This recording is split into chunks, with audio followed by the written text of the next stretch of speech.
Hi everyone, it is Rochelle. Welcome on back to my channel, and today we are going to finally do my wrap up for the month of July. I already released my CozyCon trip video and also released my TBR for the month of August, but I also do really want to go and wrap up all the books that I was able to read in the month of July.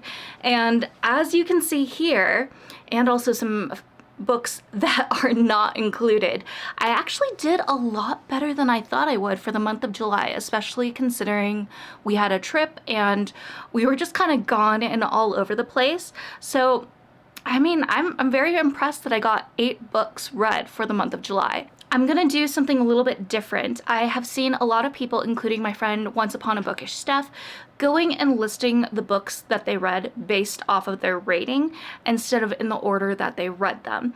And I really do like that, so I'm gonna try my best because numbers are hard. I'm not the best when it comes to numbers and everything. So we're gonna go off of the books, but I might have to look at my list just to refresh my memory. So the first book I'm gonna be talking about is one that I actually got through an ARC on NetGalley, and this one is A Haunted Girl by Naomi Sachs and Ethan Sachs. And this one I actually rated around a 3.25. Now, I really do love graphic novels. I find them really fun to go and read through, especially when you need a palate cleanser. And so I was really interested from the cover of this one. I thought that the pictures looked so cool. However, the book kind of fell flat for me. And my reason for that is that although it had a lot of really great representation, and although the father ended up going and talking to his daughter to make sure that he got representation there correct for mental health, some things just felt really quick. Like the pacing just didn't feel right for me, and unfortunately it just really didn't hold my attention as much as I really hoped that it would. And then the next one we're going to talk about is also another one that I got through NetGalley. I was really trying to get through a lot of my ARCs, and surprisingly, because of some of the ones that I got through, I raised my score up to a 40%, which I think is very impressive considering I started my NetGalley account this year and I've only had it for a couple of months, and so I'm very proud of myself. So little pat. The next book that had a low rating for me personally was Do What Godmother Says by L.S. Stratton, and I also rated this one a 3.5. I did listen to it through an audiobook, and I feel like maybe if I would have read it, I would have really enjoyed the story a lot more. So it goes through 2 different points of view. One perspective is the character that is in present time, and she ends up going and finding this painting in her grandma's house when she's helping her go and basically declutter things and all of that. And she finds that the painting has been in her family for a very long time. She is currently dealing with a lot of different mental health pieces, some PTSD, and she's also a writer. So she decides that she's going to do some investigating over this painting, and it just kind of spirals, and a lot of things pop up from the surface. Who to trust? This painting is apparently worth a lot more money than her or her family ever expected. And then on the opposite side, you get to see the point of view from Essie, who is actually the person that made this painting, and some of the experiences that she had. And parts of it were very intriguing. I was very interested. I found myself at times being very invested in the story. However, I don't know if it's because like I was mentioning earlier, I listened to it through an audiobook, so different narrators having different voices for certain things, that's always been something that I struggle with. Also, I really didn't like the narrator's voice for Godmother. It just kind of seemed very cheesy to me in a way, and it just didn't necessarily fit. So although Essie's point of view was one of my favorites, whenever it came around for the godmother to be speaking in the story, I just kind of found myself tuning out. So that's why I kind of give it a lower score. I do fully think that if I would have read this versus listened to it, my rating would have been a lot higher. Is Dragonfruit by Makia Lucier. I also did rate this one a 3.5. This one I was doing a buddy read with Nicole on, and I finished it in the month of July.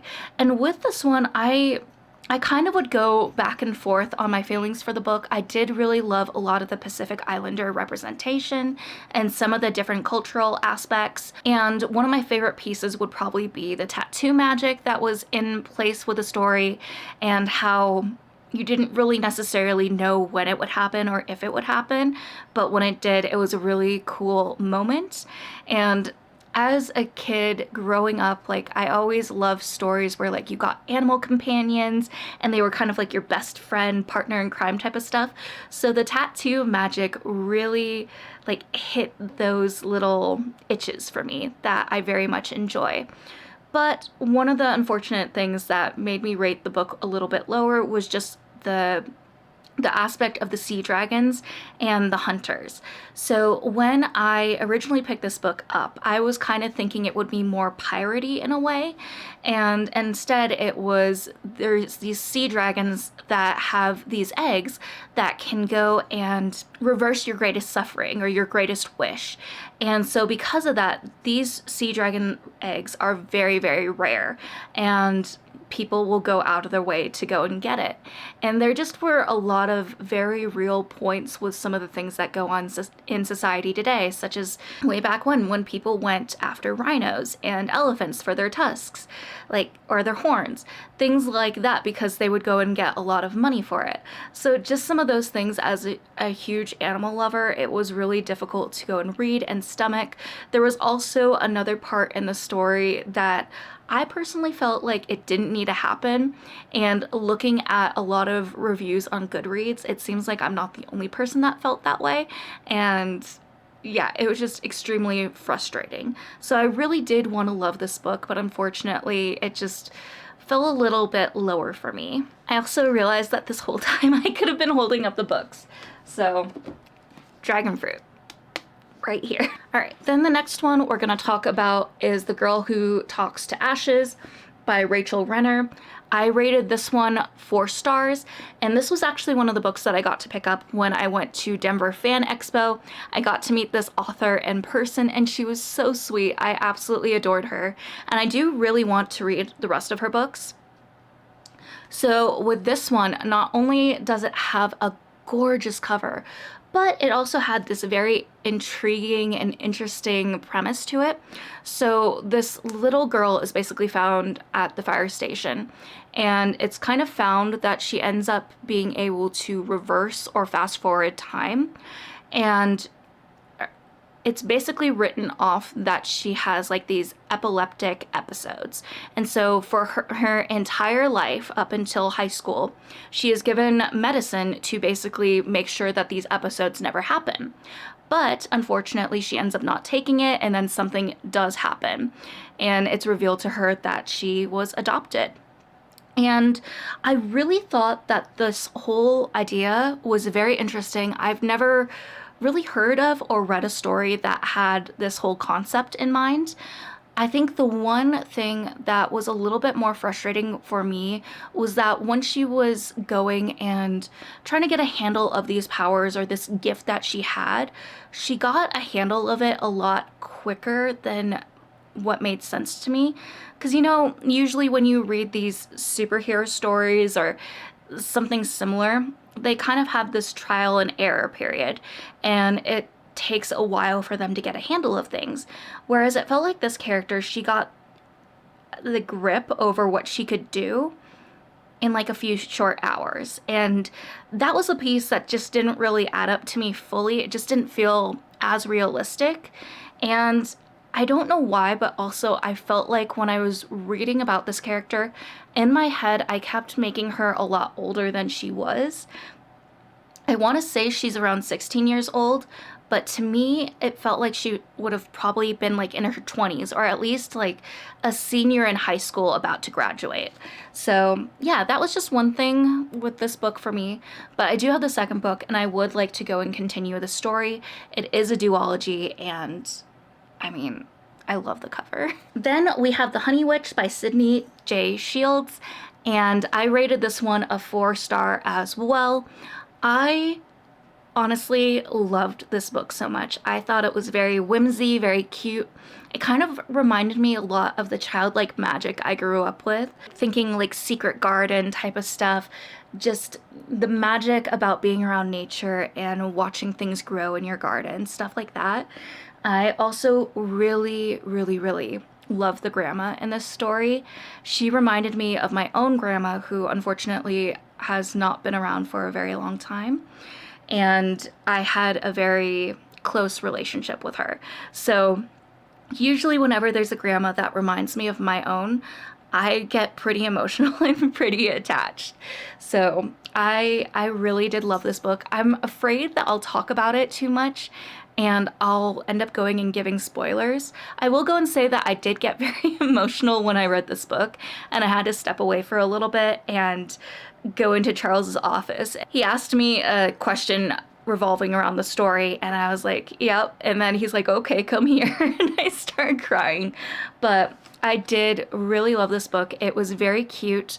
I know some people have said that they were disappointed with this book. It definitely involves the mindset that you go into when you're reading this book. For me, I was very into the idea of like just the whimsy, the magic, like going and taking over a job that your grandmother had and trying to go and do it justice. I don't know. I guess I had a different outlook or way of thinking when I went into this book. So I wasn't really disappointed because it just kind of had a lot of those things that I was really hoping for, and in some ways connected me to like my inner child in a way. Just with the magic that I grew up with and like the love of nature and just all these beautiful things that happen in your environment around you that my grandmother helped me discover and realize. And I just have a greater appreciation for honey and bees, even more so after reading this book. Like, I've always loved honey. I love bees. I think they're so cute. And anytime we go on a walk with Nugget and I happen to see a bee in the middle of the sidewalk, I will stop what we're doing and I will look for a twig or something so that I can move the bee off of the pathway where they could get stepped on. Like, I love bees. So I know this is getting off topic, but I kind of want to add to my wrist tattoo because the moon needs to get fixed. When I got it, they kind of messed it up, and I've been meaning to get it redone, but I kind of want to add like a little honeybee or something, make it more magical. So random thoughts, but yeah, I did really enjoy this book. I thought it was very cute. Then I ended up going and reading the first book for Freerin. I think I've been saying this book name wrong this whole time, so I apologize. But I finally got to read this. As you've seen in my CozyCon vlog, I did end up going and getting 2 more books from the series, or at least my fiance did, but we live together, we share our books, so I kind of did as well. But yeah, so we got the next couple of books in the series. It's so cute. The main character, Freerin, is an elf, and she basically goes on these quests with her party. But after a few years or so of going and traveling together, they end up all going and retiring. And she ends up going and leaving and, you know, eventually meets up with them again and kind of realizes that, like, she's an elf. She takes a lot longer to age than her human party members. And so after this, she kind of realizes that, hey, I should probably get to know the people that I'm doing these quests with and make an effort to learn some things about them because they don't get to live as long as I do. So I thought it was very cute. It has a lot of very sad and melancholy points, but also a lot of really sweet points as well. And I thought it was very cute. I also know that there is a show, so hopefully after Charles and I get done reading all the versions that are released to the US so far, we can go and watch some of the series as well. Oh, and I forgot to say, this one was a 4.5. Then I'm gonna go and bring up That's Not My Name by Megan Lally. I rated this one a 4.5 as well, and you will have seen me talk about this book during my Summerween vlog, and so I don't want to talk about it too much because I'll just kind of be saying the same things that you've already heard me say before, but I was so pleasantly surprised by this book. I had heard really good things about it, and I was not disappointed at all when I read it. There were some things that I was able to kind of predict, but then other things that just actually took me off guard and kind of blew me away, I guess you could say. So I really loved this one. I would highly recommend it. And I know that the author has something that I think is going to be coming up next year. So definitely on my radar. I can't wait to go and see what else she writes. And then last book, which I also rated 4.5 stars, was Where He Can't Find You by Darcy Coates. And I also did read this one as well during my summer ween vlog. And I loved this one. It was so good. It was also very creepy. I found myself getting a little bit scared at first and kind of like, I don't want to read this before bed, but I need to because I need to know what happens. And with this book, it kind of gave me similar It vibes, just with the fact that there's these kids in town.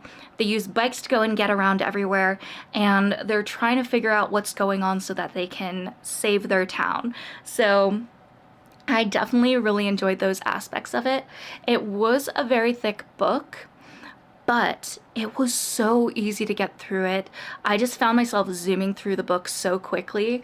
And yeah, I would probably recommend for anyone to read this, especially if you liked It by Stephen King.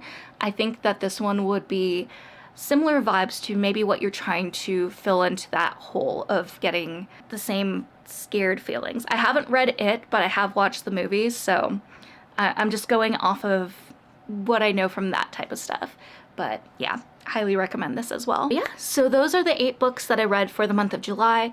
Like I said, it was a better reading month than I thought it would be. I was very pleasantly surprised, and I am curious to see how many books I'll get through for the month of August.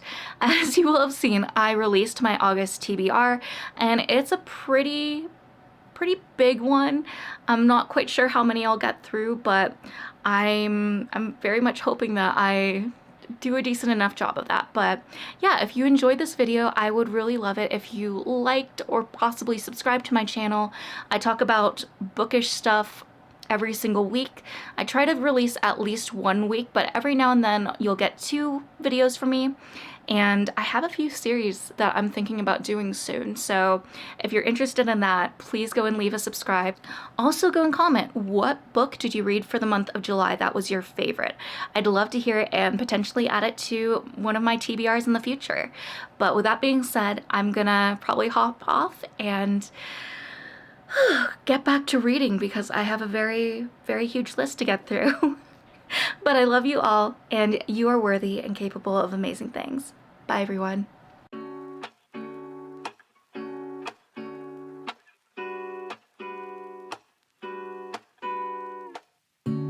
Lazy Sunday mornings, hiding under covers. I don't mind staying in with you.